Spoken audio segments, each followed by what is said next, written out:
Profesor, como tenía llevado otro curso, me había inscrito, me había suscrito a esa página que Ya, hacían como que informes del sí, está curso, pero bien, no no hay problema. estoy enterada. Bien, sí, es interesante porque has hecho que yo revise todo y hay cosas que hay que corregir también. Quispe de la Cruz, Presente, profesor. Buenas tardes. buenas tardes. Ramírez Terreros, Presente, profesor. Buenas tardes. buenas tardes. Ramos Ignacio, Presente, profesor. Buenas tardes. buenas tardes. Salinas Quispe, Presente, profesor. Buenas tardes. buenas tardes. Sánchez Maldonado, Sánchez Maldonado,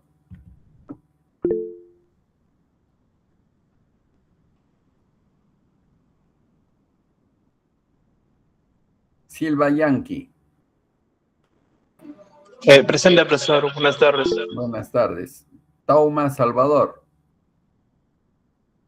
Presente, profesor. Tauma, Buenas tardes, profesor, presente. buenas tardes. Torre Domínguez, Presente, profesor. Buenas tardes. buenas tardes. Trinidad Pérez, Presente, profesor. correcto. Tito Palmadera, Presente, profesor. bien. Tufino, Profesor, presente. Buenas bien. tardes. Buenas tardes. Ubaki, Buenas tardes, profesor presente. Yauli Blas, Yauli Blas, ¿dónde está Yauli?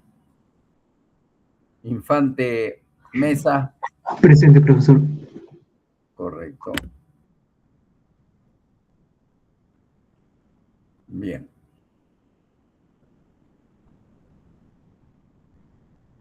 Correcto. Veo que, a ver, déjenme ver. Está Guamán Carrasco, Guamán Carrasco, Guamán Santos,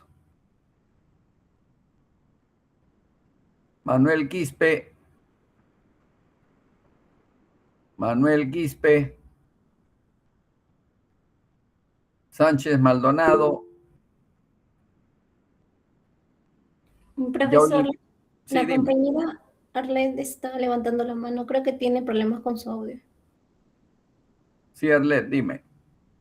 No, sí, para que le coloque presente. Está teniendo problemas con su audio. Pero veo que hay varios que tienen ese problema porque tengo ahorita 50 presentes y solamente tengo 46. Profesor, disculpe, a mí no me llamó a la ¿Cómo lista. te llamas?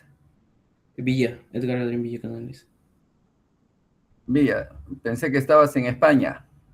Sí, pero igual me Correcto, sigo bien, conectando. correcto, muy bien. Gracias.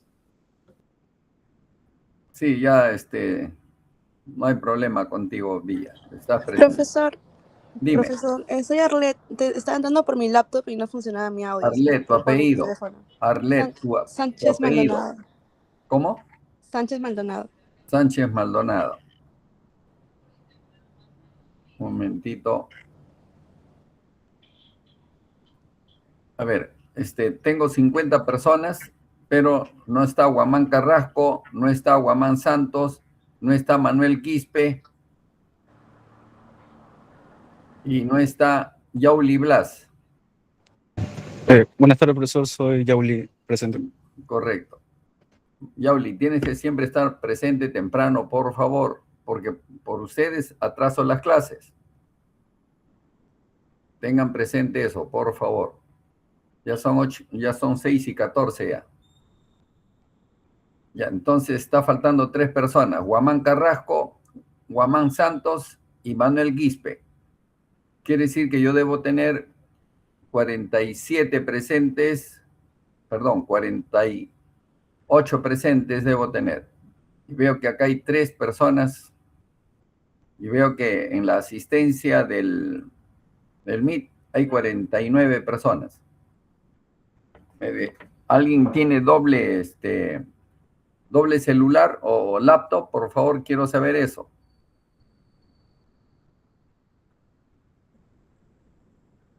Bien. Bien, vamos a continuar entonces con la clase de hoy día.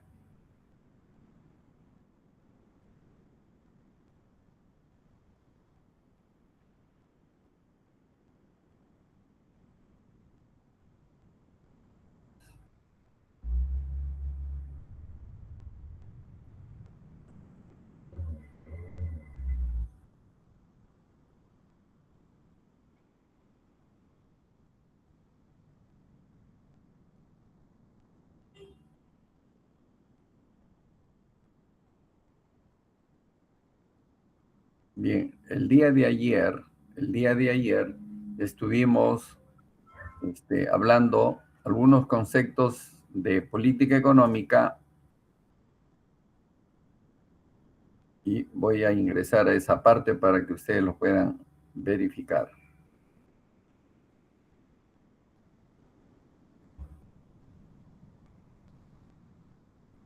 Correcto.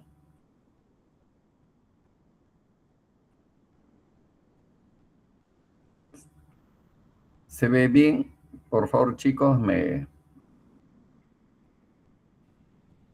Yauli, ¿se ve bien el documento? Yauli. Sí, profesor, se logra ver. Bien.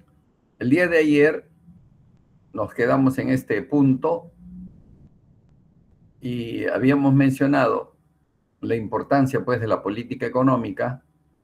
Luego habíamos mencionado también la importancia del Estado. Hablamos algo de lo que es la gestión pública y sobre administración del Estado también, algunas cosas de la administración del Estado. Antes de hablar del rol del Estado, que es un tema muy importante en política económica, vamos a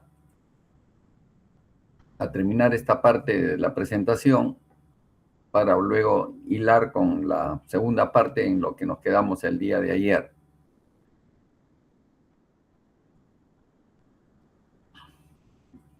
Habíamos estado conversando que la política económica permite buscar soluciones para ingresar más recursos y diversificar su gasto. Eso nunca hay que olvidarnos. Ahora vamos a ver otros temas que van a relacionar lo que estamos mencionando y la importancia de lo que se dice acá, ingresar más recursos y diversificar su gasto. Y luego habíamos mencionado que lo que estábamos hablando es un instrumento importante que se enfoca pues en el manejo de los recursos. Y existen dos enfoques básicos, habíamos mencionado, de la política económica. El que busca un mayor gasto del gobierno y el otro que intenta reducir al mínimo la responsabilidad del Estado ante los programas sociales. A los primeros se les llama keynesianos, ¿no? Y a los segundos se les llama neoliberales en el argot que normalmente se conoce. Y a veces utilizan términos de izquierda, de derecha y cosas por el estilo que no va al caso. Lo que acá se ve es qué modelo de economía estamos aplicando en un país, qué sistema económico es la que se está implementando, etcétera, etcétera. Y hay muchas cosas que hablar al respecto. Entonces, un enfoque, el primero, intenta que el aparato gubernamental sea lo más pequeño posible, ¿no? Mientras que el segundo desea de que racionalizar el gasto y reducir el Estado lo más que se pueda. Pero eso tiene sus bemoles también. Estoy escuchando a algunos políticos que están postulando a ser presidente de la República y dicen que en el Congreso, por ejemplo, simplemente dejando de lado a muchas personas que trabajan, porque creo que por cada congresista hay cerca de 15 a 30 personas que trabajan al lado de cada congresista. Creo que eso es una barbaridad. Entonces se puede ahorrar cerca de 15.000 millones más o menos. Es increíble, pero sería cuestión de verificar esos datos. Decíamos que otra variable, ¿no? Otra variable que mide la política económica de cualquier sistema político es el nivel de crecimiento. En el siguiente cuadro vamos a describir las principales variables de crecimiento que ustedes lo han visto también en el curso de Teoría del Crecimiento Económico. Y ese nivel de crecimiento en un sistema político, tenemos a la balanza comercial, tenemos el Producto Interno Bruto, tenemos la productividad interna, tenemos la generación de empleo, los salarios, la estabilidad financiera y los niveles de inflación. Todo eso nosotros lo podemos entender. Ustedes han llevado ya diversos cursos relacionados a estos diversos temas. Lo han visto en macro 1, lo han visto en macro 2, lo han visto en teoría del crecimiento, lo han visto en macrodinámica, lo han visto en econometría, finanzas públicas, teoría monetaria, etcétera, etcétera, etcétera. Se menciona de que el éxito de una economía se basa en el nivel de expansión, ojo, de su mercado interno y en la competitividad en el ámbito externo. Lamentablemente, al día de ayer mencionábamos que somos generadores de materias primas y no les damos valor agregado a esas materias primas. Ustedes pueden ver que en exportaciones nosotros tenemos un 70% que es exportaciones tradicionales, mientras que las exportaciones no tradicionales que tienen valor agregado solamente representa el 30%.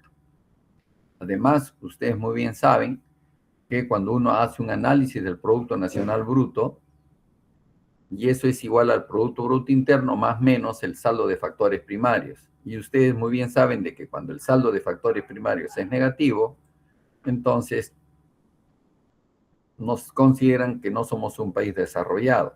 Cuando el saldo de factores primarios es positivo, se considera que ese país es desarrollado. ¿Por qué?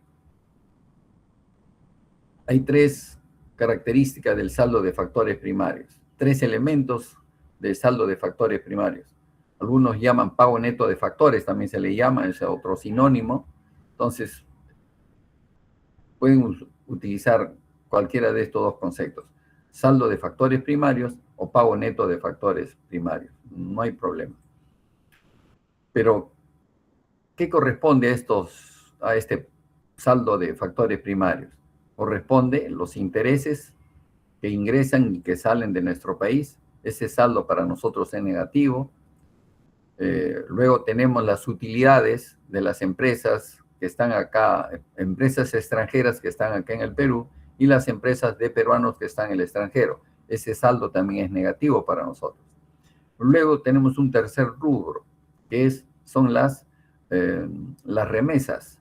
Las remesas de peruanos que trabajan en el exterior. Nosotros tenemos 3 millones de peruanos que están en el exterior y ellos remiten dinero llamado remesas al Perú.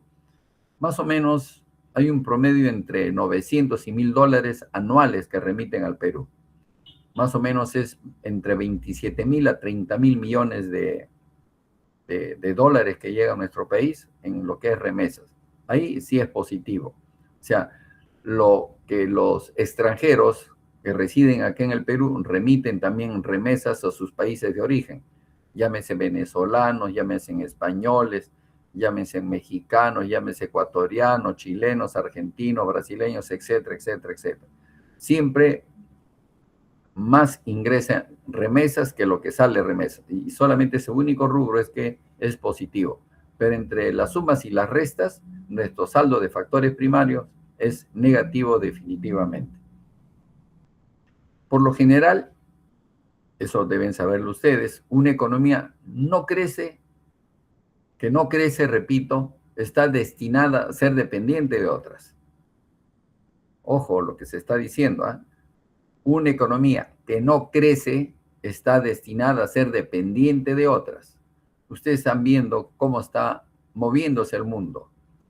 la manera de actuar de Trump respecto a que quiere apoderarse de Groenlandia, quiere apoderarse del canal de Suez, quiere apoderarse del petróleo de Venezuela, etcétera, etcétera, etcétera.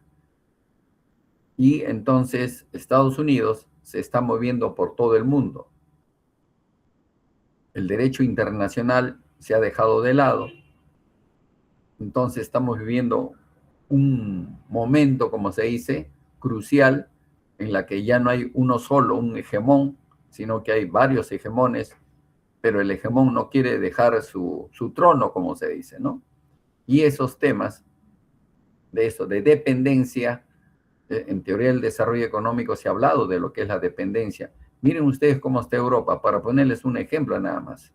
Lamentablemente, el día de ayer también mencionábamos que la clase dirigente de los países deja mucho que desear, ¿no? Estamos viendo lo que está pasando en Europa, hemos visto lo que ha pasado en Venezuela, se decía una cosa, al final se llevaron a Maduro. ¿Qué pasó? Bueno, es toda una historia que eso algún día ustedes lo sabrán.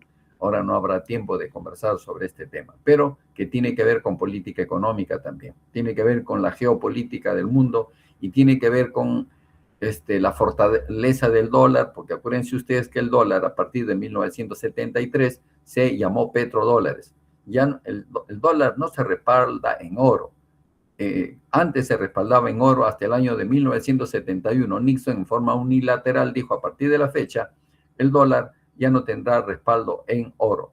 Y en el año 73 Arabia Saudita conversó con un representante de Estados Unidos, lo presionaron a Arabia Saudita y a partir de esa fecha todo el comercio mundial de petróleo se hacía en dólares y empezó a llamarse petrodólares. Y eso deben saberlo ustedes también, petrodólares.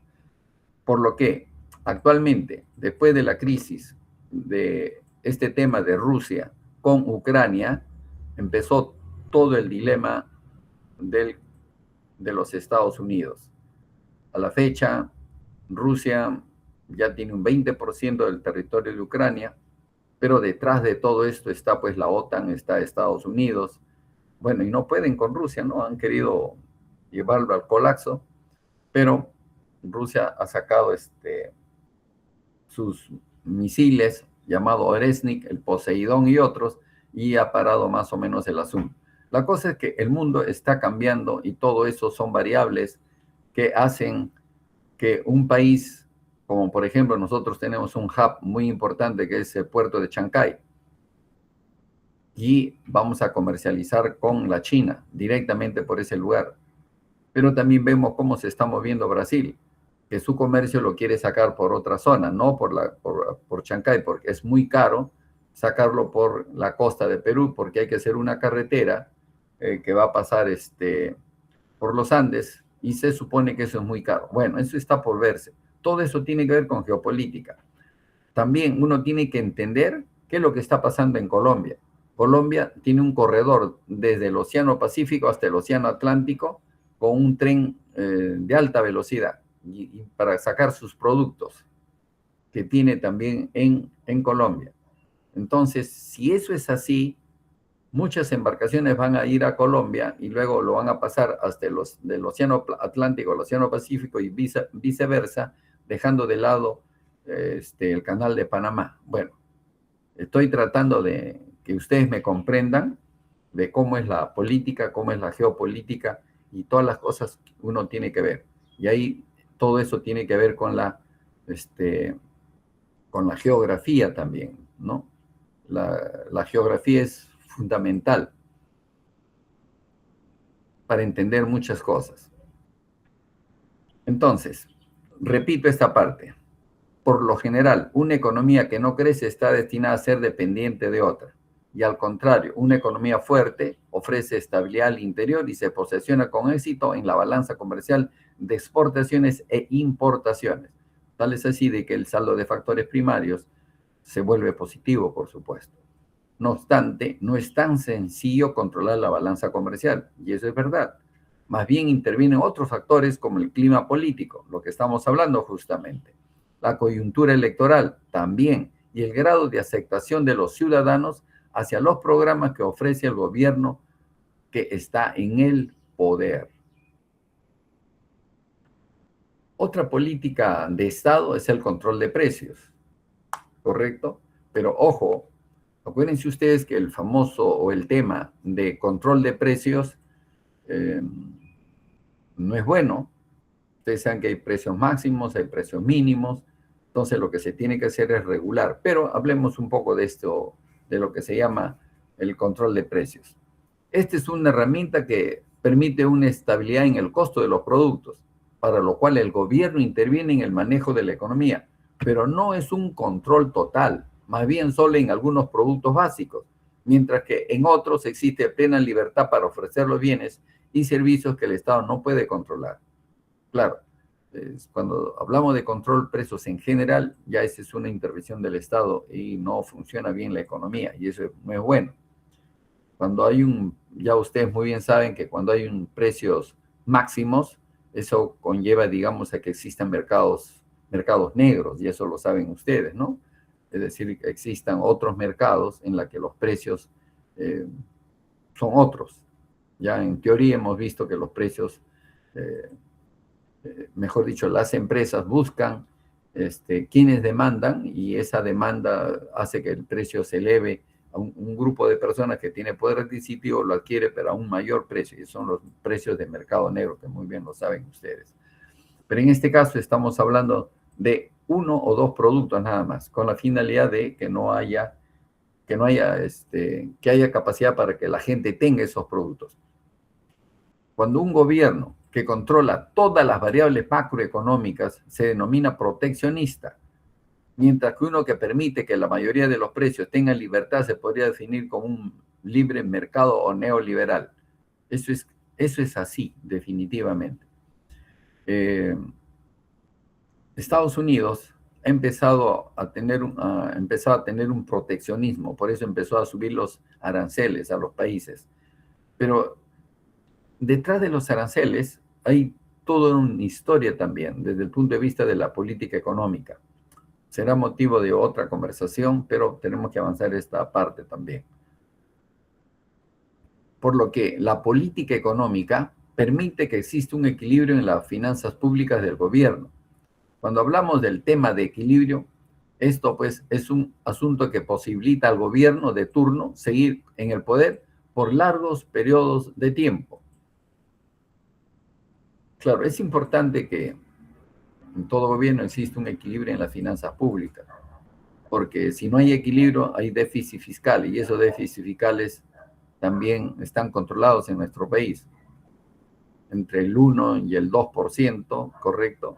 Muchas veces pasamos más de ese 2, llegamos a 3 y un poco más. Eso no es bueno para nosotros. Es claro que un gobierno que enfrenta crisis económicas recurrente no puede y no podrá permanecer en el poder. Por el contrario, un gobierno que administra de manera eficaz los recursos tampoco puede asegurar que logrará ganar en procesos electorales presidenciales. La gente es muy cambiante, hay muchas variables que hacen que esto cambie. Y cuando uno hace un análisis de los gobiernos en nuestro país, recordarán ustedes que cuando llegó Castillo al poder en el año 2021, parte del Congreso, un partido político, Fuerza Popular y otros, no querían, se fueron hasta las Naciones Unidas, pero al final se formó una comisión que se gastó cerca de $500,000 de soles, esa famosa comisión, y al final el Tribunal Constitucional dijo de que la elección había sido correcta, ¿no? Entonces, esas cosas también son otras variables que desprestigian a un gobierno, pero que afectan a un país también en su conjunto. A eso se le llama inestabilidad política. Una inestabilidad política no es bueno para un país, definitivamente. Permanecer en el poder va más allá de un gobierno gerencial, es decir, se deben considerar otras variables como la popularidad del gobierno y la aprobación del ejercicio público. Téngase presente que aquí en nuestro país no hay reelección, ¿correcto? Un presidente logra estar un periodo, pero al próximo periodo ya no hay reelección. Está prohibido acá la reelección. Entonces, esa es otra variable que no es igual en otros países, que si hay reelección y pueden estar en 2 periodos. Un tema que no está exento de la crítica hacia la política económica es la distribución del ingreso. Acuérdense ustedes de lo que nosotros estamos hablando ahora mismo, son objetivos de política económica. Cuando hablamos de distribución del ingreso que sea equitativo, cuando hablamos de finanzas públicas, equilibrio fiscal, estamos hablando de objetivos de política económica. Pero esos objetivos, para que sean cumplidos, tenemos que utilizar instrumentos fiscales, instrumentos monetarios, instrumentos cambiarios, instrumentos comerciales, política de precios, política de salarios, etcétera, ¿correcto? Entonces, la economía funciona mediante la contradicción de quien posee la riqueza y quien busca obtenerla. No se trata de encontrar culpables por la distribución del ingreso, sino establecer que la política económica busca reducir el margen entre los que tienen más y los que tienen menos. Ya seguramente ustedes en algún curso han visto ustedes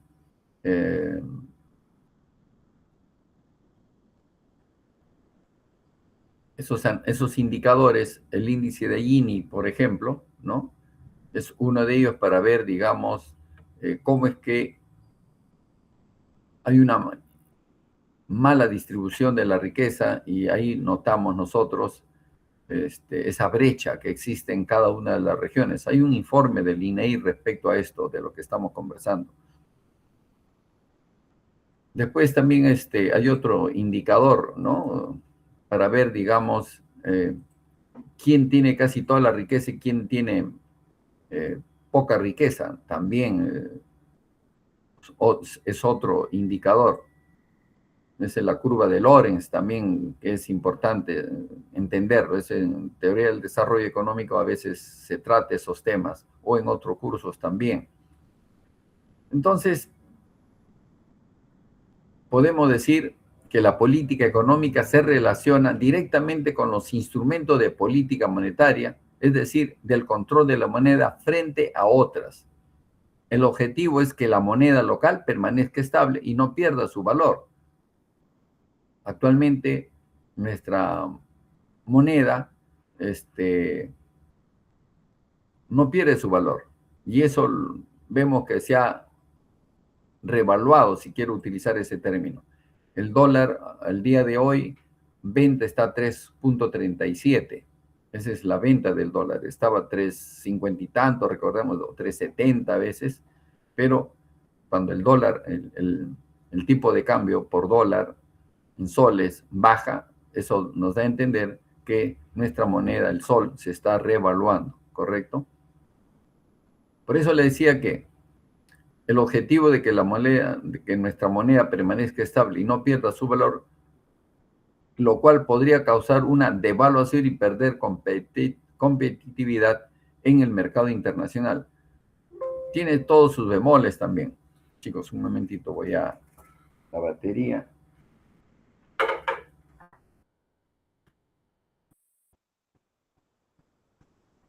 Y ahora sí.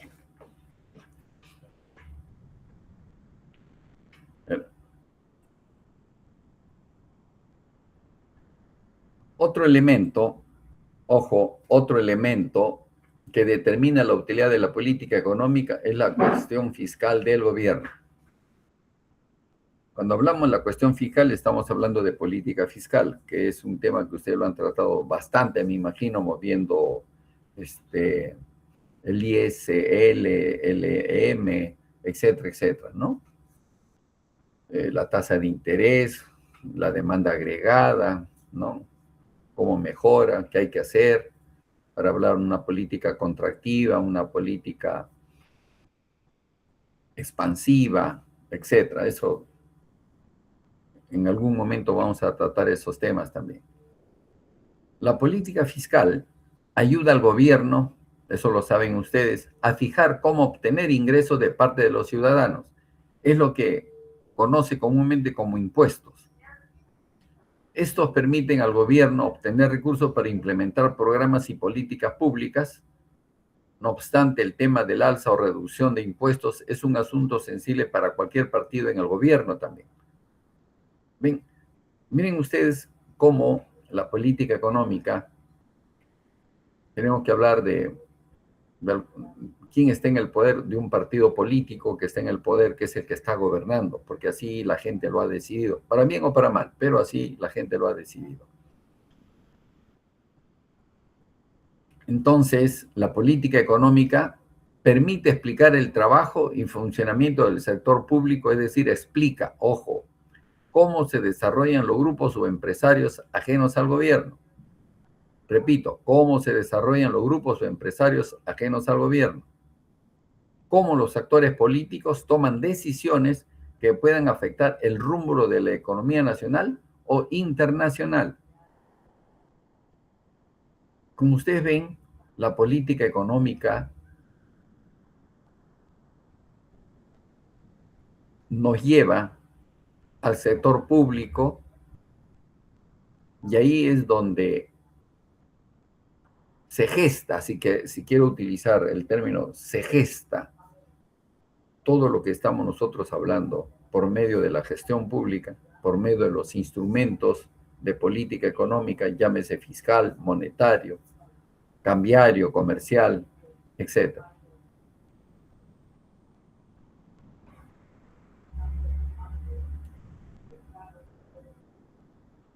Por lo que es bueno que ustedes sepan esto. Por lo que el sector público refiere toda una gama de instituciones políticas, legislativas y administrativas. Eso no deben olvidarse. El sector público refiere toda una gama de instituciones políticas, legislativas y administrativas que permiten al gobierno implementar y ejecutar programas específicos. Un aspecto importante es la intencionalidad, es decir, cuál es la intención del gobierno al aplicar una política económica determinada. Por ejemplo, si los salarios están controlados y no crecen significativamente, es porque conllevan la intención de que estos sean competitivos en el mercado internacional. A ver, pongamos un ejemplo. ¿Por qué los Estados Unidos llevaron sus empresas a la China o Asia? A ver, chicos, quiero que participen. Esto no es un monólogo, tiene que ser un diálogo. Voy a dejar de presentar. Voy a dejar de presentar por un momento. A ver. Vamos a ver. Al azar, como se dice.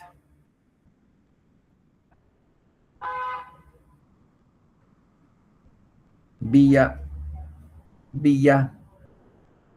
Sí, profesor, buenas. Sí, ¿cómo estás, Villa? Bien, profesor.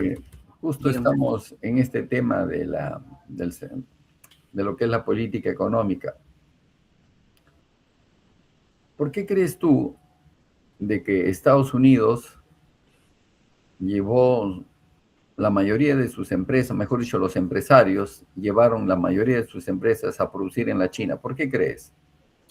Porque les sale más rentable. La mano de obra en China es mucho más asequible y a estos empresarios les resulta favorable tener ahí sus plantas. Sí, eso es lo que ha pasado realmente. Entonces, como ustedes ven, en este punto que estamos tratando sobre los salarios, entonces, como quedan en Estados Unidos, los sindicatos son muy fuertes, muy fuertes son en los Estados Unidos. Entonces, los empresarios dijeron, caramba, en Asia hay millones de mano de obra, llevemos nuestras empresas al lugar, en especial la China, la India y todos los famosos tigres del Asia, que así se les llamó en una oportunidad, esa consecuencia que la mano de obra era bajísima, por lo que los precios de los productos que se lanzaban al mercado eran más competitivos. Ese es por un lado, ¿no? Viéndolo desde ese punto de vista. Pero tenemos nosotros también que verlo de otro punto de vista, ¿no? Cuando los salarios están controlados. Acá nosotros en el Perú tenemos el salario mínimo vital, por ejemplo, ¿no? Y no crecen demasiado. ¿no? Entonces, cuando alguien ingresa a un trabajo, te pagan el sueldo mínimo vital, ¿no? Ojo que el sueldo mínimo vital no alcanza para una canasta básica. Una canasta básica es más o menos más de 2.000 soles, por si acaso. Entonces, un salario mínimo que es 1.235 soles aproximadamente, imagínense que una familia tenga 2 hijos, no alcanzaría ese dinero, ¿no? Entonces, acá hay todo un tema, ¿no? Que las empresas no quieren pagar más, y si no pagan más salarios, indican ellos que si pagan menos, van a ser más competitivos respecto a los precios cuando salen al mercado, ¿no? En mercado exterior, a eso me refiero.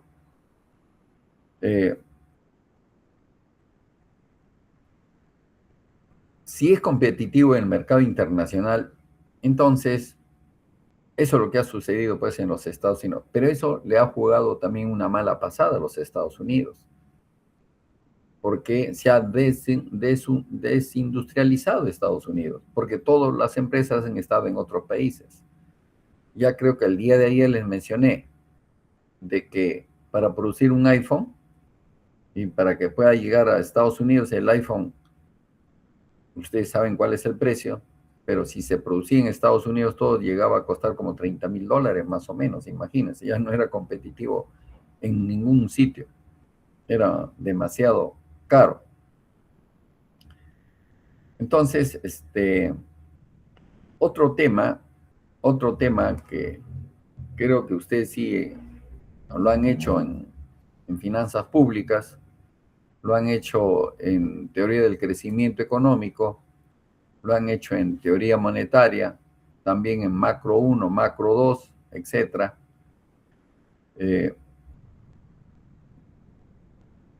Los salarios definitivamente, si hablamos de una empresa transnacional que desea invertir cierta cantidad en lo que es una infraestructura productiva, esta empresa transnacional definitivamente va a necesitar salarios también que sean competitivos y atractivos, es decir, bajos, si es que queremos utilizar ese término. Entonces los inversionistas definitivamente se van a dirigir a esas economías donde hay salarios bajos, definitivamente, y así es. Acuérdense ustedes que ¿cuál es el objetivo de toda empresa? El objetivo de toda empresa, eso deben saberlo ustedes, y seguramente sí los profesores les han indicado, es maximizar sus utilidades al mínimo costo.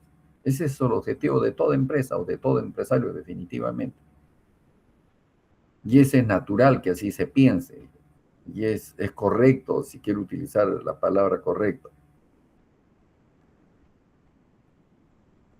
Cuando nosotros hablamos de política económica, nosotros tenemos que pensar siempre en 2 interpretaciones, en la parte teórica y en la parte práctica. Eso nunca deben olvidarse. Hay una parte teórica y hay una parte práctica. La parte teórica entran todos los estudios, que nosotros los explicamos de una manera ideal, cómo debería funcionar un gobierno, cómo lograr la estabilidad y cómo alcanzar ese equilibrio. Claro, lo decimos en una manera ideal, pero cuando vamos al aspecto práctico de la política económica, todo gobierno enfrenta dilemas. ¿No creen ustedes, chicos? A ver, por favor. Salinas Quispe. Sí, profesor. ¿Se me escucha? Sí, como no decías nada, yo estaba ya calificando. Salinas no está. Ay. Salinas, acabo yo de mencionar algo. ¿Crees tú de que la parte teórica y la parte práctica de lo que es la política económica es algo de lo que acabo yo de mencionar, o crees tú que es diferente?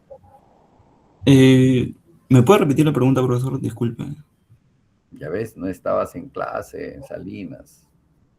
Sí, Yo o sea, escuché y escuché acá que estoy mencionó, mirando todo lo que hacen ustedes, aunque no crean. profesor, escuché que mencionó que el gobierno enfrentaba dilemas. Eso fue lo Eso, justamente, correcto, así es. ¿Qué dilemas crees tú que podría enfrentar un gobierno en la parte práctica? Porque yo la clase lo explico de una manera ideal, cómo funciona un gobierno, cómo lograr la estabilidad y cómo alcanzar el equilibrio. bueno, Claro, eso por es lo ejemplo, ideal.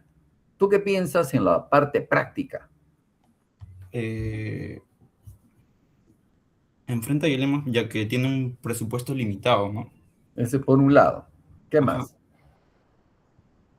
Se puede decir que debido a la escasez o a los recursos limitados, se puede enfrentar dilemas ya que no, Por ejemplo, la inseguridad ciudadana. ¿Qué piensas tú de la inseguridad ciudadana? ¿También es un dilema para el Estado, crees tú? claro, Así es, es- ¿sí? Sí, pues mira. La corrupción. ¿Qué piensas tú de eso? también. ¿Ven? Esos son los dilemas, chicos. Ese es el mundo real. Y la política económica tiene que intervenir haciendo lo que se llama políticas públicas. Vamos a hablar también de políticas públicas para que ustedes entiendan que una cosa es la teoría y otra cosa es la práctica de la política económica. Lo que yo les acabo de, la pregunta que les estoy haciendo a ustedes, de lo que es la parte teórica, donde yo le explico pues de una manera ideal, ¿no? Pero la parte práctica es ese es, como se dice, una papa caliente. Y la papa caliente es inseguridad ciudadana, corrupción, y, líderes. ¿Qué piensas tú del... A ver, otro alumno, un ratito, chicos. Ramos Ignacio. Sí, Ramos, profesor. Sí, profesor, estoy aquí. ¿qué piensas tú de los líderes que tenemos? Acuérdate que ahora hay 36, se supone, líderes que van a postular a ser, uno de ellos va a ser presidente o presidenta de la República. ¿Tú qué piensas del liderazgo en el Perú, Esther? Pues que está muy dividido, que como hay muchos partidos, como que todos tienen diferentes ideas, ¿no? Y como que no están todos, todos deberían ir como que de una misma línea o una misma idea para que pueda haber un crecimiento, porque son muchos partidos y A así ver, no pueden... pero estoy hablando de liderazgo, Esther Betty, estoy hablando de liderazgos. ¿Qué piensas tú de los líderes? Acuérdate que una característica de un líder es, no te dice haz, sino dice vamos a hacer. Es un organizador, es un planificador, es una persona que está atento a las cosas. Eso es un líder. Seguramente han llevado algún curso ustedes de liderazgo acá en la universidad, me imagino, no lo sé. Pero un líder le gusta trabajar en equipo. Él no es un dictador, el líder es un conductor. Va con el equipo, se conduce, no es solo. Él no dice, hagamos, dice él, ¿me entiendes? Entonces, en mérito a lo que yo estoy conversando, ¿qué piensas tú de estos líderes? Estoy hablando de los políticos en especial, porque deben ser líderes. pues solamente como que... Por ejemplo, la gente que está en el Congreso. Como que solamente es como que... en otras palabras, es como que florean, ¿no? A las personas como que dicen, vamos a hacer esto o aquello, pero como que para solamente conseguir un voto a favor para ellos. Pero al final como que no lo realizan. ¿Tú qué dices, Araceli Ubaki? Buenas tardes, profesor. Hola, Araceli. Yo creo que muchas veces, o bueno, lamentablemente en el país se ve que los políticos, o bueno, las personas candidatas, llegan al poder y únicamente buscan el beneficio propio, pues, ¿no? No se cuenta con esta capacidad de liderazgo, ni tampoco el interés por observar, o sea, por mejorar las cosas, por así decirlo. Muchas veces, lamentablemente por la corrupción y demás, suele suceder de que no O sea, no se está llegando a ese poder de liderazgo en muchos de los candidatos. Sí, pues, y eso es lo que creo que en la clase de ayer hemos hablado un poco, no mencionando de líderes, pero sí mencionando de la clase dirigente, que son los políticos que justamente salen a la palestra, quieren conducir un país y tenemos muchos problemas. Entonces, yo les decía, ¿no? De que una cosa es la parte práctica y otra cosa es la parte teórica. Y miren que les voy a poner un ejemplo que lo que está sucediendo en nuestro país. Actualmente, Sedapal va a subir un 20% a las empresas el agua, el precio del agua, y 12% al domiciliario. ¿Qué piensan ustedes de eso? ¿Tú qué dices, Rodrigo Yauli? ¿Tú qué dices al respecto de esto? Rodrigo. Bueno, ya no. Si no está Rodrigo, quiere decir de que no está en clase, Rodrigo. A ver, entonces estoy apuntando. Acá un momento, chicos. Permítanme que apunte en mi cuaderno.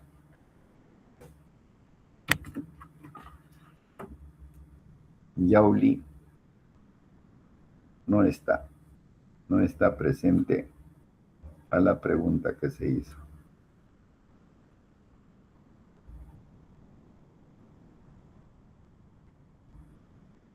Ya. Tufino, ¿tú qué dices, Sandra? Sí, profesor, presente. Sí, ¿qué dices tú al respecto de lo que acabo de mencionar? Bueno, sí, ya mencionó también mi compañera de que no hay capacidad de liderazgo en los... No he hablado de eso yo. Estoy hablando del agua. Ah, sí, hay aumentos de siempre de tarifa de agua, profesor, porque ¿Tú qué piensas de eso? Sí es conveniente si hacen una mejoras en los servicios, porque siempre hay aumentos cada cierta temporada de la tarifa del agua, profesor. Pero sí está bien si mejoran, pues, ¿no? El servicio, ya sea en la calidad o en la cantidad de agua. Posiblemente en algunos lugares de Lima la gente tiene agua, pero por horas. ¿Crees tú que eso suceda, Sandra?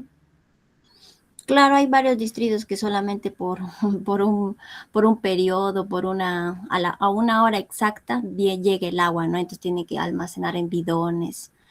Entonces, no se hablaría ahí de una subida de la tarifa, profesor, porque ahí sí no está bien liderado el aumento del servicio, ¿no? De la tarifa. Claro. ¿Y tú qué dices, Kevin? Kevin Torres. Kevin Torres, ¿tú qué dices al Sí, respecto? profesor. Sí. Bueno, sí, también comparto el comentario de mi compañera y considero, ¿no?, que si hay un mejor servicio, está bien la subida de la tarifa. Mira, a ver, como un comentario en general, ¿no? Yo, por ejemplo, pago muy barato el agua. Entonces, en algunos sectores de Lima tenemos el agua a las 24 horas y se paga muy barato. En el Perú es el país que más barato paga el agua, aunque les parezca mentira. Entonces, hay un sector social que sí puede pagar el agua, pero hay otro sector social que no puede pagar el agua. Entonces, tenemos que subsidiar a ellos. Segundo, si Sedapal, en este caso, sí, pues Sedapal, está incrementando el precio del agua, ese dinero que recauda tendría que invertirlo, como lo ha dicho Sandra Tufino, ¿no? Y que tú muy bien acabas de decir de que estás de acuerdo. Pero lamentablemente, pues, se demoran demasiado. Cuando uno hace un análisis de agua potable o saneamiento en todo el país, uno ve que hay en muchas regiones, lamentablemente, están paralizadas esas obras de saneamiento, o no se hacen esas obras de saneamiento, pero no se dan cuenta de la importancia del agua. Cuando uno hace un proyecto de saneamiento, el problema principal es enfermedades gastrointestinales. Entonces, los problemas gastrointestinales son el problema fundamental del agua. El problema no es que falta agua, el problema es que porque no hay agua la gente se enferma. En el curso de proyectos de inversión pública, que es un curso que no lo dicto yo en la universidad, por supuesto, es solamente conferencias, eso es lo que sucede realmente. Mírenme, imagínense algo muy real. Ica tiene estrés hídrico. Y desde que yo estudié en la universidad, les hablo pues de 1973, la gente de Ica decía de que hace 30 años atrás iba a venir el agua de la sierra, de Huancavelica, si no me equivoco. Entonces, miren lo que les estoy mencionando, y nunca se ha resuelto ese problema. Miren cuántos años ha pasado. Imaginemos que sea 1920, 1930, y sigue Ica con estrés hídrico. Les voy a poner otro argumento. Existe un problema de suministro de agua en una región del país. Estoy mencionando Ica en este caso. El gobierno tiene que actuar para ofrecer agua a un nivel promedio más o menos, pero podría retirar la mitad de agua de una región vecina, lo cual va a causar una molestia regional definitivamente. O bien hay otra posibilidad. Los políticos con experiencia seguramente recomendarán retirar la menor cantidad de agua a 4 regiones vecinas para poder cumplir o satisfacer la demanda de esa otra región. Entonces, hay muchas maneras de resolver el problema, pero eso tiene un costo. No es cuestión de quitarle agua acá, sino que hay que hacer canales de riego, hay que canalizar, hay que hacer algunos trasvases y cosas por el estilo. Pero todo eso se tiene que planificar, y eso está planificado, simplemente que no se hace, ¿se dan cuenta? Entonces, las políticas públicas no están funcionando adecuadamente. Existe la política económica, existen los proyectos, existe el dinero, pero no se deciden en ejecutar la obra. Ahí tienen ustedes un problema de lo que es política económica desde el punto de vista práctico, o sea, de la parte práctica de lo que pasa en el mundo real. Es verdad, muchos de ustedes pueden tener agua, pero no tienen agua las 24 horas del día. Como tú has dicho, Sandra, hay que juntarlo en tachos. ¿Por qué? Porque viene por horas nada más. Eso no es un buen servicio. Más bien, hay que mejorar ese servicio. Yo con gusto voy a pagar ese 12%, pero esperando de que ese dinero que ingresa a Sedapal sirva para hacer las obras y mejorar esos servicios de agua. ¿Ven? Entonces, una cosa es la teoría, como ustedes ven, y otra cosa es el mundo real, o sea, la práctica, que no es tan fácil, es bastante complejo.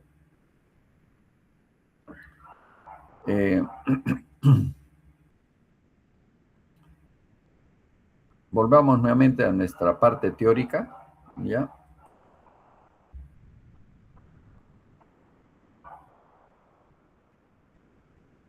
Vamos a relacionar ahora la política económica con otras disciplinas, ¿correcto?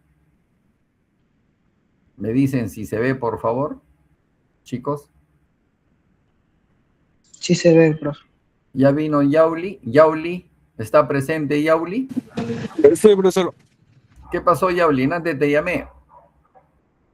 Disculpe, profesor, es que estoy volviendo a mi casa todavía y estoy en el tráfico. ¿Cómo no te escuché? Disculpe, profesor, es que me encuentro regresando a mi casa y todavía me encuentro en el tráfico. Es por eso que no escuché bien. Yauli, ¿tú trabajas? Sí, profesor. Ah, bueno, solamente porque trabajas. Porque, caso contrario, deberías estar en casa porque las clases empiezan a las 6. Pero ya te has ganado un menos punto, por si acaso. Porque tú tenías que haberme respondido a la pregunta que hice a tus compañeros, también les he hecho preguntas. Así que tienes que tener más cuidado, Yauli. Bien, Quiero saber si se está viendo la pantalla, por favor, chicos. ¿Se ve bien la pantalla? ¿Se ve claro? Sí, se ve, profe. Gracias, Sheila. Bien. Relación de la política económica con otras disciplinas. ¿Estamos? La política económica se relaciona estrechamente con la economía, la administración pública y la ciencia política. ¿Estamos? Eso no deben olvidarse, por favor. La política económica se relaciona con la economía política. Ya les he hecho esa pregunta, pero todavía no les he mencionado cuándo van a entregar. No le he podido trabajar el Moodle todavía. La administración pública, que es clave en todo esto. La ciencia política. Como resultado de esta interacción, de estas variables, si quiero utilizar así, la economía, la administración pública y la ciencia política, las ciencias políticas se utilizan para generar políticas públicas. Miren ustedes, repito, la ciencia de políticas lo utilizamos para generar políticas públicas. Y tenemos que saber qué son las políticas públicas también. Eso lo vamos a hacer en una clase, no se preocupe. La política económica especializa el control de los recursos financieros de un gobierno. Claro, esa es la clave. Todo gobierno necesita recursos económicos. Y esos recursos económicos no vienen del aire. Sale de los bolsillos de las personas, de los que pagamos impuestos, de las personas naturales y de las personas jurídicas. Cuando hablemos del rol del Estado, ahí van a entender todo lo que estamos hablando, chicos. Cuando hablemos del rol del Estado, ahí van a entender ustedes lo que estamos hablando. Existe una relación natural entre la economía, repito, la administración pública, la ciencia política y el enfoque de las políticas públicas. Cuando hablemos de la gestión pública, que es otro tema, se van a dar cuenta que la gestión pública también tiene 11 instrumentos. Dentro de esos 11 instrumentos tenemos la inversión pública, tenemos abastecimiento, tenemos tesorería, tenemos el presupuesto público, etc. Y todo eso funciona. Si no funciona, simplemente no se ejecutan las cosas que se tienen que gestionar en una institución.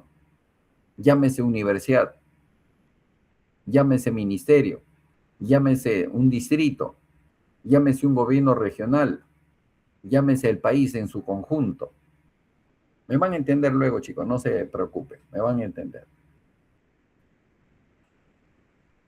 La primera relación que se debe explicar es con la economía. La razón de ser de la economía es la administración de los recursos escasos. Eso lo sabemos nosotros. En el segundo ciclo de economía, en el curso de economía general, cuando se estudiaba el concepto de economía, decíamos que era la administración del hogar. Así empezó en la antigüedad el concepto de la administración del hogar, la economía. Ha pasado el tiempo y ahora podemos decir que la economía es la administración de los recursos escasos. Por lo tanto, la prioridad es la implementación de estrategias para optimizar los pocos recursos que recaude el Estado. Son tangibles en ese momento, así como aquellos que se pueden obtener en un tiempo futuro. Claro, hacemos un presupuesto, ¿cuánto vamos a recaudar en el mes de enero, febrero, marzo, abril y mayo? Es todo un programa de recaudación.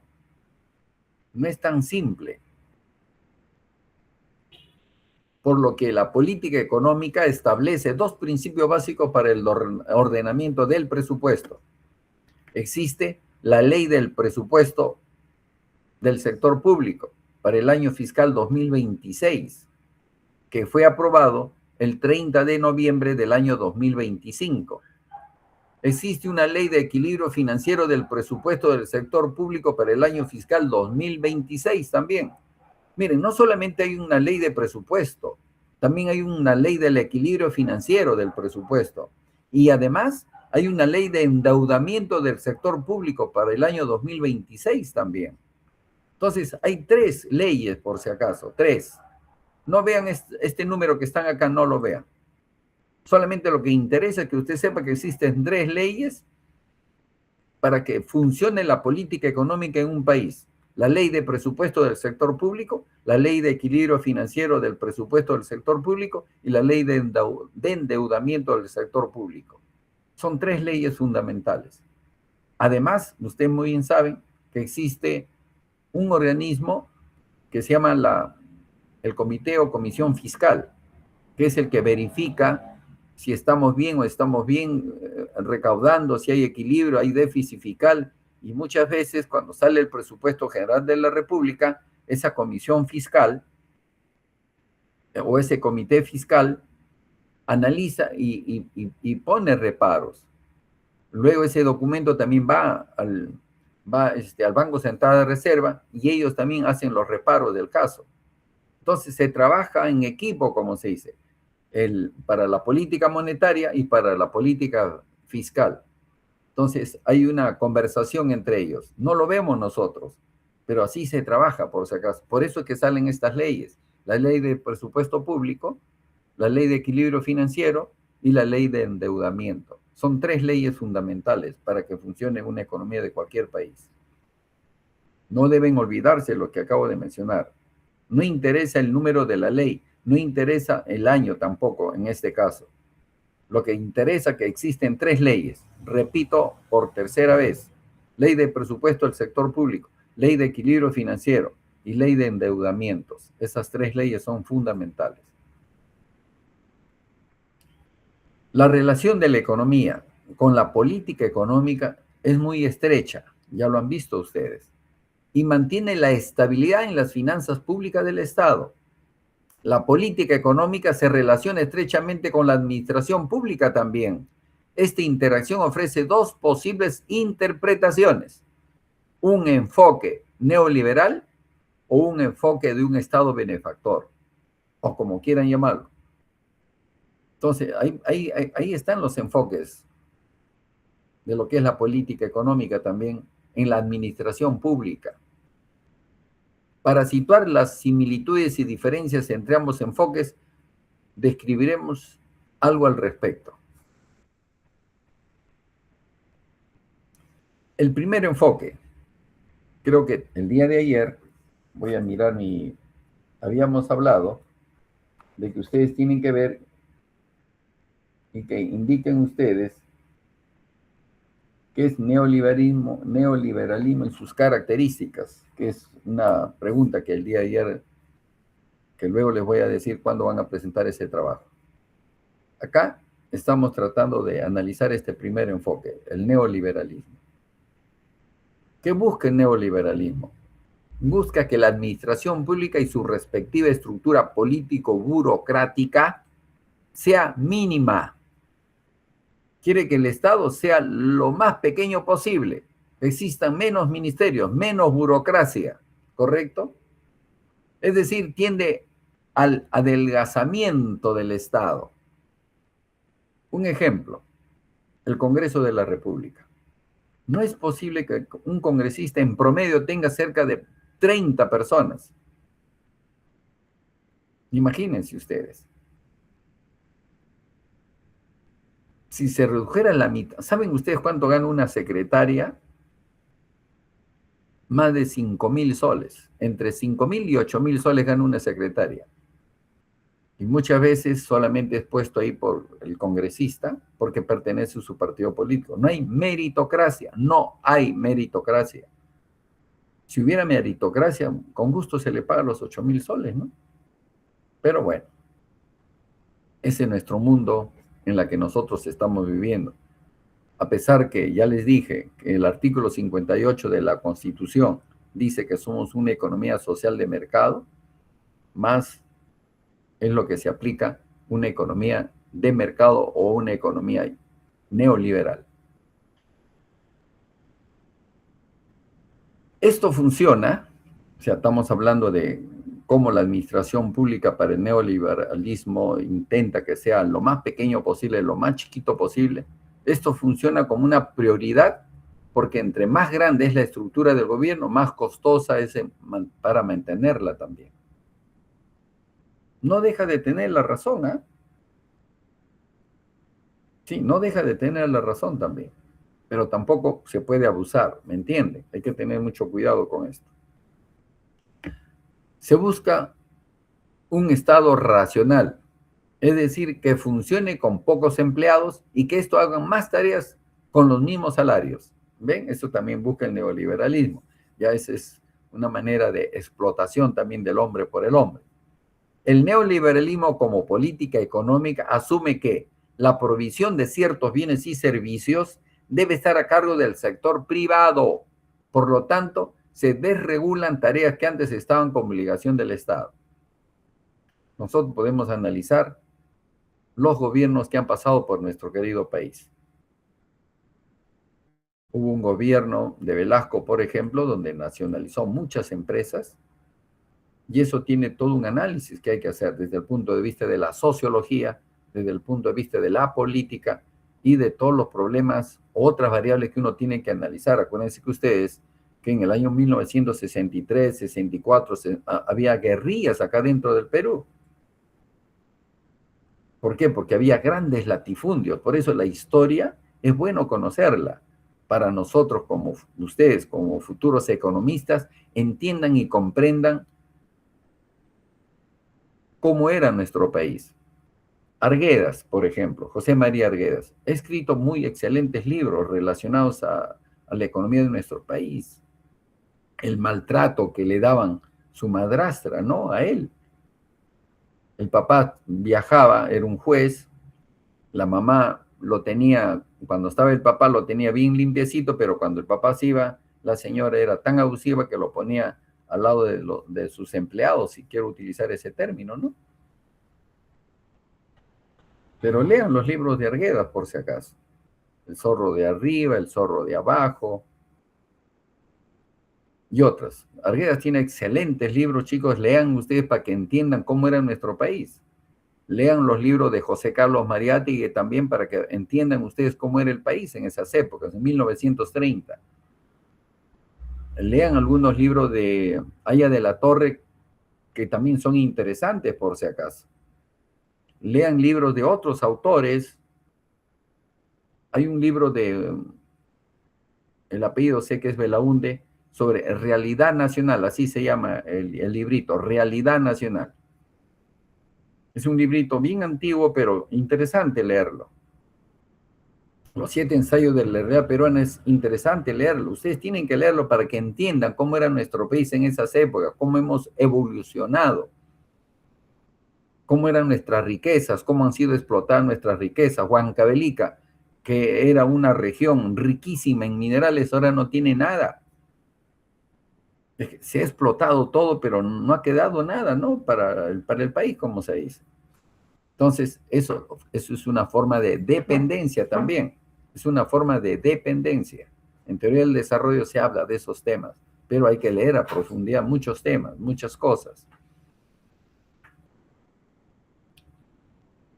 El neoliberalismo, como política económica, asume que la provisión de ciertos bienes y servicios debe estar a cargo del sector privado. Es lo que piensan. Es verdad, algunas cosas tienen que estar manejadas por el sector privado. Por ejemplo, Petroperú. Lamentablemente, Petroperú es utilizado por el Estado para beneficio propio de personas nada más. Y siendo una empresa que en su época, cuando era bien administrada, era el que más impuestos pagaba al país. Si es que uno lo ve desde el punto de vista, ¿qué empresa estatal es que pagaba más impuestos? Era Petroperú, por si acaso. Pero cuando ingresan los políticos y ponen a la gerencia personas que no saben manejar, no saben administrar lo que es del Estado, lamentablemente, pues, pasa lo que está pasando, ¿no? Que Petroperú tiene una deuda impagable y el Estado lo quiere solventar. Se dice que se va a privatizar. Posiblemente ya lo están privatizando ya, pero no nos los dicen. Es una empresa que tiene como 6 partes y cada parte lo están vendiendo. Esa es una preocupación también, ¿no? Bueno, pero eso será para después, cuando veamos qué es lo que está sucediendo realmente. El otro enfoque opuesto, que es el tradicional de la administración pública, que se oriente hacia un Estado amplio, con una gran cantidad de instituciones políticas, llámese ministerios. Actualmente tenemos 18 ministerios más la presidencia del Consejo de Ministros. Y que aplica una cantidad importante de subsidios públicos. Sí, también hay subsidios. Lamentablemente el Estado también subsidia a las empresas privadas.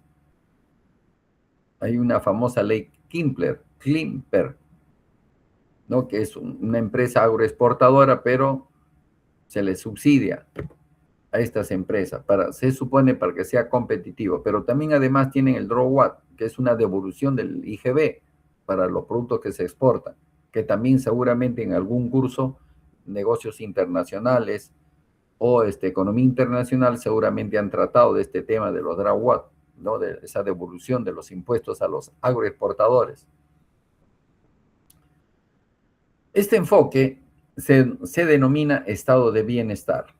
Aquí la gran preocupación es el pleno empleo, para lo cual el gobierno permite la existencia de grandes corporaciones estatales que ofrece trabajo y salarios constantes para una cantidad importante de personas. Claro, tampoco podemos ser abusivos. Yo recuerdo perfectamente, hace muchos años atrás, existía lo que se llama la Compañía Peruana de Teléfonos, así se llamaba, Compañía Peruana de Teléfonos. Esta compañía, cuando ingresó Velasco, antes se llamaba International Telephone Telegraph, así se llama, ITT, International Telephone Telegraph. Era una empresa norteamericana. Velasco lo nacionalizó y lo llamó Compañía Peruana de Teléfonos. Lamentablemente, esta Compañía Peruana de Teléfonos comenzó a dar teléfonos a mucha gente, pero mayormente clase media, mayormente. Nunca llegaba alrededor de Lima metropolitana. Era bien difícil. Tú pagabas, pasaban 10, 11 años y nunca te llegaba el teléfono, nunca. Claro, no estaba bien administrado. Era una compañía que se supone debían de trabajar cerca de 1,000 personas. ¿Saben cuánto empezó a trabajar? 3,000 a 4,000 personas. Una persona, que era el funcionario, tenían una mesa, en esa mesa trabajaba 1 y 3 leyendo sus periódicos. Que los grupos políticos, los partidos políticos metían a su gente, aunque no trabajen, pero les pagaban. Entonces, si la Compañía Peruana de Teléfonos era una vaca que da leche, lo exprimieron esa leche hasta que el pobre vaquita se quedó sin nada. Llega el año de 1990, hay elecciones, pero también hay que mirar el trasfondo de todas estas cosas. En Estados Unidos, desde 1980-81, se hizo lo que se llama el Consenso de Washington. Busquen ese término, Consenso de Washington. Apunten, por favor. Va a ser la pregunta número 8. Consenso de Washington. Consenso de Washington. Aunque nos parezca mentira, el Consenso de Washington tiene 10 objetivos. Ya han sido aplicados a rajatabla acá en nuestra Constitución. Ese Consenso de Washington llegó en toda América. Muchos países lo han aplicado. Así a rajatabla lo han aplicado. Y luego, después de un tiempo, sale lo que se llama el Disenso de Washington. Copien eso, Disenso de Washington. Copien, chicos. Disenso de Washington. ¿Qué es lo que decía el Disenso de Washington? Señores, nos hemos equivocado con el Consenso de Washington. Hemos sido demasiados abusivos, a rajatabla hemos hecho tal cosa y ha perjudicado a muchos países.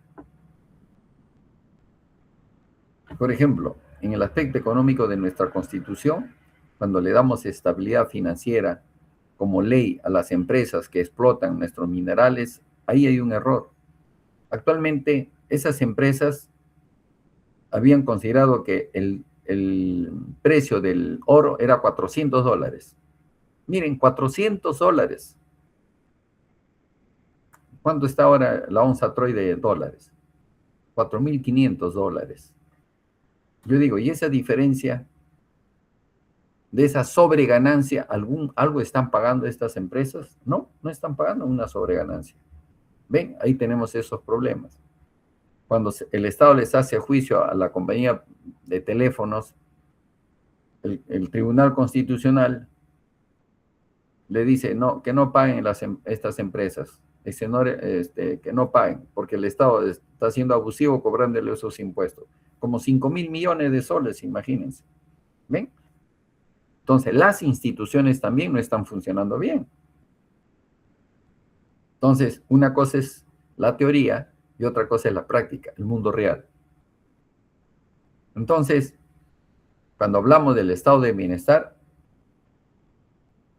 se supone que las empresas del Estado, bien administradas, ojo, bien administradas, no mal administradas, porque cuando se administra mal, lamentablemente esas empresas del Estado se privatizan, se venden, y cuando el gerente o el empresario que se adueña de esa empresa del Estado se privatiza, oiga, ¿cómo da beneficios?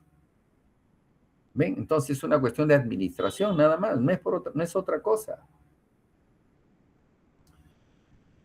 Contrario al neoliberalismo, que renuncia a la responsabilidad de ofrecer algunos bienes y servicios, claro, que el Estado, como Estado, no, el neoliberalismo dice, no, el Estado no puede producir nada, mientras que el Estado de Bienestar asume la tarea y obligación de mantener el control de áreas estratégicas, además de ofrecer subsidios que el gobierno absorbe como deuda pública. Claro, si nosotros somos una economía social de mercado, tenemos pensión 65, tenemos beca 18, tenemos los Caliwarma, tenemos los desayunos escolares. Eso es con la finalidad de que la gente de pocos recursos tengan al menos esos bienes o esos servicios o esos subsidios que les va a servir, ¿no? Ese es un estado de bienestar, si quiero utilizar ese término de estado de bienestar, o una economía social de mercado. Esa es una tarea para ustedes, chicos. Busquen toda la información suficiente de ¿qué entienden ustedes por una economía social de mercado? Que es una pregunta que les he puesto a ustedes también. Pero ya deben ir investigando esos conceptos, características, la importancia, quiénes son los que han hablado sobre esa materia. No es una cosa que usted me ponga el concepto y ya, no, eso no es. Si ustedes utilizan inteligencia artificial, seguramente les va a ayudar un montón. No, pero yo quiero algo más que eso. Necesito yo, ¿de dónde sacaron ustedes ese concepto? ¿Quiénes son los que dijeron ese concepto? ¿Qué contradicciones hay? ¿Qué piensa el neoliberal? ¿Qué piensa von Mises? ¿Qué piensa la escuela austríaca al respecto de esto? ¿Qué piensan los keynesianos o los neokeynesianos, etcétera? ¿Ven? Hay toda una discusión al respecto de estas cosas que les estoy dando a ustedes. No es solamente que me pongan, ya se hizo y ya, no, tengan cuidado, por favor. El curso es política económica, no es un curso fácil. Yo les he puesto ahí que en teoría uno lo dice en forma ideal, uno habla de lo que es la política económica, pero en la práctica es otra cosa. Ya lo están viendo ustedes ya. La política económica, ya hemos hablado que se relaciona con la economía. Ahora vamos a ver cómo se relaciona con la ciencia política. Aquí se encuentran dos procesos muy importantes: la ciencia y la habilidad de los funcionarios para negociar los instrumentos que serán aplicados por el gobierno. ¿Ven? La ciencia y la habilidad de los funcionarios para negociar los instrumentos que serán aplicados por el gobierno. Miren la importancia de los funcionarios. Miren la importancia. Esos funcionarios pueden ser cualquiera de ustedes, por si acaso, cuando se titulen o cuando tengan su grado de bachiller. ustedes van a llegar a ese puesto y deben tener habilidad para negociar los instrumentos que serán aplicados por el gobierno para lograr los objetivos de política económica. La ciencia política ofrece al gobierno el análisis político del contexto para prever las posibles consecuencias de las acciones gubernamentales. Porque cada acción gubernamental tiene consecuencias. Por ejemplo, dos herramientas metodológicas que son muy útiles para la política económica, provenientes de la ciencia política, es la política comparada y el análisis de coyuntura. Política comparada y los análisis de coyuntura. La política comparada, como herramienta, permite a los funcionarios públicos identificar las causas, implicaciones en el presente y las proyecciones de los instrumentos que el gobierno intenta o ha intentado aplicar para el manejo de los recursos. La comparación utiliza las diferencias y las semejanzas. Esto no es solo útil, sino necesario para cualquier funcionario público al momento de tomar decisiones. Ustedes van a tomar decisiones. ¿Me caso o no me caso? Por ejemplo, es una decisión que se toma. Igual, el funcionario público va a tomar decisiones.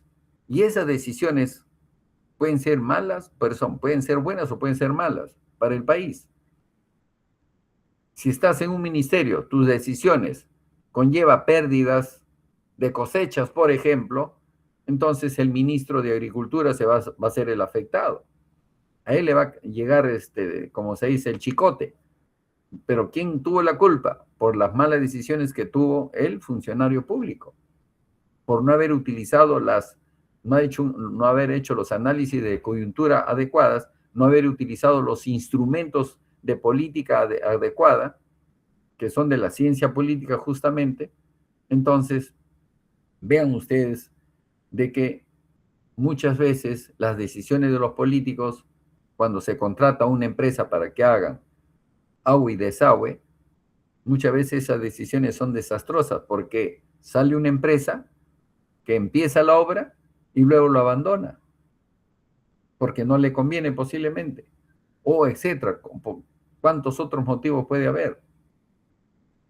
Por lo que la política comparada como herramienta permite a los funcionarios públicos identificar las causas, implicaciones en el presente y las proyecciones de los instrumentos que el gobierno intenta o ha intentado aplicar para el manejo de estos recursos.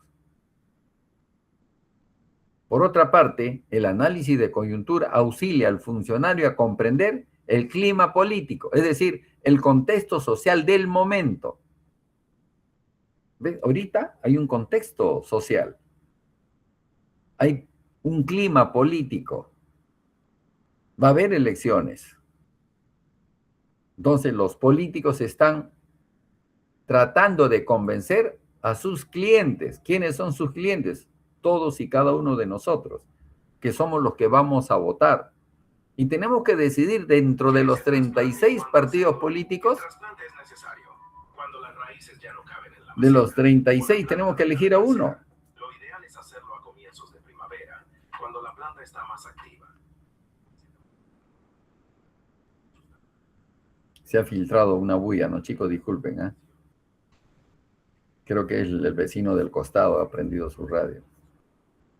Bien. Entonces, con esta herramienta de análisis de coyuntura y el clima político, el contexto social del momento que se vive, todo eso uno tiene que analizarlo. Y eso se ve en lo que es las políticas públicas, por si acaso. Con esta herramienta, el analista de política económica identifica cómo afectan de manera inmediata a la población las acciones del gobierno. ¿Ven?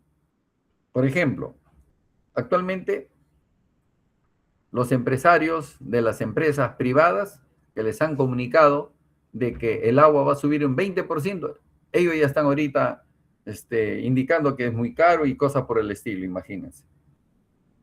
¿Ven? Entonces, una decisión del gobierno, ¿cómo afecta a otro sector? Sin duda, la ciencia política ayuda a mejorar la toma de decisiones. Entonces, tenemos que entender que un economista tiene que conocer la ciencia política. Hay libros muy valiosos sobre ciencia política, por si acaso. Primero hay que conocer lo que es el Estado. Hay que entender cómo funciona el Estado desde los albores de la humanidad. Hay libros muy valiosos de los filósofos de la época, Sócrates, Aristóteles, Anaximandro, Genofonte, todos ellos han escrito algo que tiene que ver con la economía, por si acaso, y tiene que ver con el Estado. Hay libros muy valiosos que nos hacen entender cómo funciona el Estado. Los abogados especialmente ven toda esa literatura de cómo funciona el Estado, desde el punto de vista de las leyes, por supuesto. Nosotros lo vemos desde el punto de vista de la ciencia política.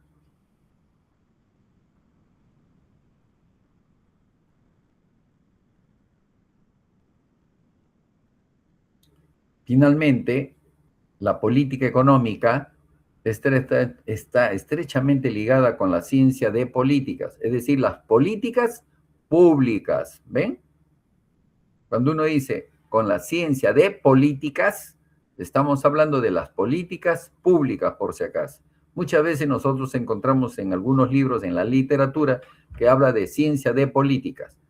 ¿A qué se refiere? A las políticas públicas. Esta es crucial para elaborar escenarios políticos de la aceptación de los instrumentos y políticas que el gobierno implementa. Miren cómo la política económica se relaciona con las políticas públicas. Las políticas públicas también definen el proceso de formulación, implementación, ejecución y evaluación de los programas también.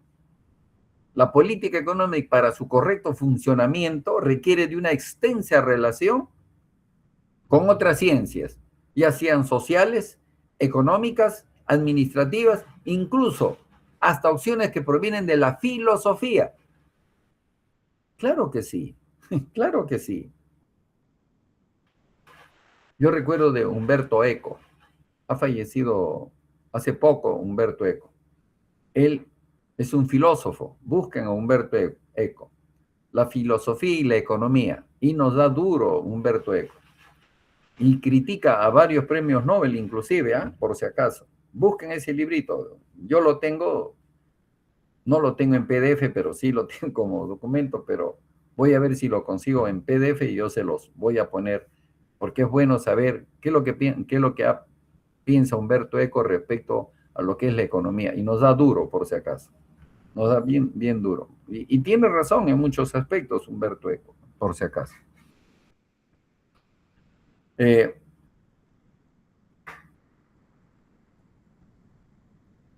Esta interdependencia que estamos hablando de la política económica, cómo es que muchas veces requiere de las ciencias sociales, de las económicas, administrativas, hasta de la filosofía, de la historia también, por si acaso.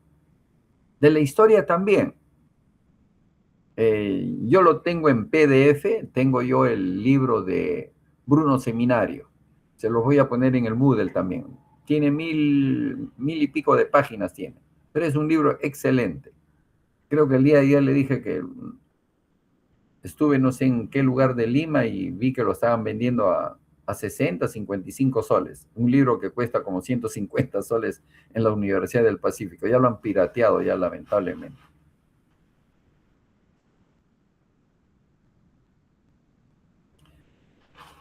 Para que uno, mejor dicho, un funcionario público, repito, un funcionario público, tiene que conocer de estas cosas. Y por eso en esta parte decimos, esta interdependencia requiere por sí misma de especialistas con una amplia preparación y rigor científico. No solamente hay que ser economistas, hay que saber un poco de sociología, hay que saber un poco de historia, hay que saber de geografía. Seguramente en el curso de Economía de los Recursos Naturales, el profesor Orihuela les ha explicado todo este mundo, ¿no? Utilizando inclusive fórmulas en las que se utilizan las computadoras. Pero es más de lo que ustedes se imaginan, hablar de política económica y lo complejo que es. Las políticas públicas, a grosso modo les voy a explicar esto. Las clasificaciones son arbitrarias, pero también suelen ser necesarias porque facilitan el orden, la sistematización, el estudio especializado. Para la investigación, la definición de una política pública como unidad de análisis y para su formulación es importante contar con una clasificación que ayude a tomar mejores decisiones para que éstas se ajusten al marco jurídico vigente. Los criterios de clasificación varían de autor a autor. Existen diversas clasificaciones y tipologías de políticas públicas.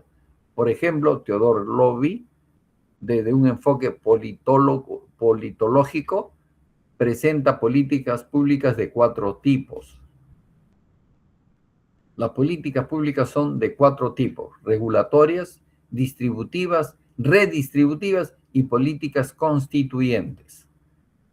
Estas políticas constituyentes es sacar una nueva constitución y se tiene que formar una constituyente. Ese es otro tipo. Pero según Lowy, él habla de esta manera, ¿no? Él indica de estos 4 tipos de políticas públicas. ¿De qué trata cada una de ellas que menciona Lowy? Las regulatorias, dice él, son aquellas... Chicos, ¿estoy haciendo la presentación o no? ¿Se está viendo la presentación? Sí, profesor. Sí, profesor. Ya, correcto. Yo pensé que se había ido la presentación. Ya, entonces decíamos que las regulatorias, estamos hablando de políticas públicas, son aquellas orientadas principalmente a lograr la realización de conductas deseadas a la no realización de conductas indeseadas. El énfasis está aquí en un enfoque conductual de las decisiones de los sujetos. Tal es el caso de la política de tránsito terrestre. El recientemente aprobado reglamento de tránsito no solo plantea alternativas de solución al caos vehicular, promoviendo y sancionando conductas en autos, sino también en las personas. Estas regulatorias son justamente esto, ¿no? El reglamento de tránsito. Cuando uno, por ejemplo, cuando uno se va al Callao, ¿qué es lo que pasa cuando uno está en carro, uno se va al Callao? Uno tiene cuidado en el manejo. ¿Por qué? Porque ahí sí te multan. Y cuando sales del Callao, te vienes a la zona de Lima, ya como que pierdes ese... Cuando uno se va a Chile y uno maneja, uno tiene que respetar, porque ahí son draconianas las multas. Si te vas a Estados Unidos, de igual manera. Hay que te pases la luz roja o algo por el estilo. ¿Ven? Esas son políticas públicas regulatorias, por ejemplo.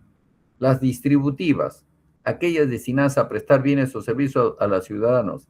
El énfasis está en el delivery de servicios públicos, tales como los servicios de salud, educación y seguridad, que lamentablemente aquí en nuestro país no están funcionando adecuadamente. Las redistributivas, cuando se trata de políticas que recaudan de algunos para entregar a otros, en particular por su condición de pobreza o vulnerabilidad, los programas sociales son parte de las políticas redistributivas. Por ejemplo, actualmente, cuando uno paga la luz eléctrica, en algunos sectores de Lima nos cobran un plus. Ese plus sirve para generar energía eléctrica en los lugares más alejados de la gente de pocos recursos. Esa es una manera de políticas redistributivas. No sé si ustedes han visto, creo que se llama FOSI, creo que se llama lo que nos cobran, un poquito adicional, y ese dinero adicional que uno paga por energía eléctrica sirve para las personas, repito, de algunos lugares que no tienen energía eléctrica. Y las constituyentes, cuando modifican la organización misma del Estado. El caso más claro en nuestro país es la política de la descentralización. Hay otro tema, descentralización. Entonces, si es la descentralización, por ejemplo, tenemos que hacer un análisis de la centralización en el Perú. Hemos mejorado, se ha distribuido la riqueza en forma adecuada, han mejorado esas regiones, siguen siendo pobres a pesar que tienen mucha riqueza, etcétera, etcétera. Entonces, esto es una forma de políticas públicas constituyentes, porque también además aparecen en la Constitución del Estado, definitivamente. En el Perú, desde las ciencias sociales, se ha utilizado una clasificación que pretende poner énfasis en la naturaleza de las políticas públicas. Tipología desde las ciencias sociales. Bien, chicos, yo creo que acá nos merecemos un pequeño descanso.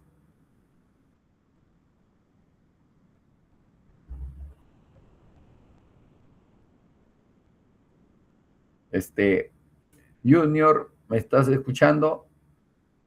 Pedro Junior. Sí. Sí que... Profesor. Sí que... Sí, profesor, sí le escucho. Ah, correcto. Chicos, vamos a descansar unos minutos y empezamos a las 20 horas, es decir, a las 8 empezamos, ¿ya? Así que relájense, levántense de su cama, hagan ejercicios para que no se me duerman, por favor, porque luego de acá vamos a pasar, primero presento eso de las ciencias sociales y luego pasamos al rol del Estado, ¿ya? Entonces nos vemos a las 20 horas, chicos. A las 20 horas nos vemos. Ivana, Cuba. Profesor, ¿qué tal? Sí. Ya, Ivana, por favor, ya. Entonces, tú que eres nuestra delegada estrella. No sé por qué hay 53 personas, veo que hay. Parece que alguien se ha colado a las clases. Ya, correcto. Sí, ya, está bien, profesor. Ya, correcto. 15 minutos de descanso, 13 minutos de descanso. A las 20 horas empezamos de nuevo. ¿Ya, Ivana? Ya está bien, profesor, gracias.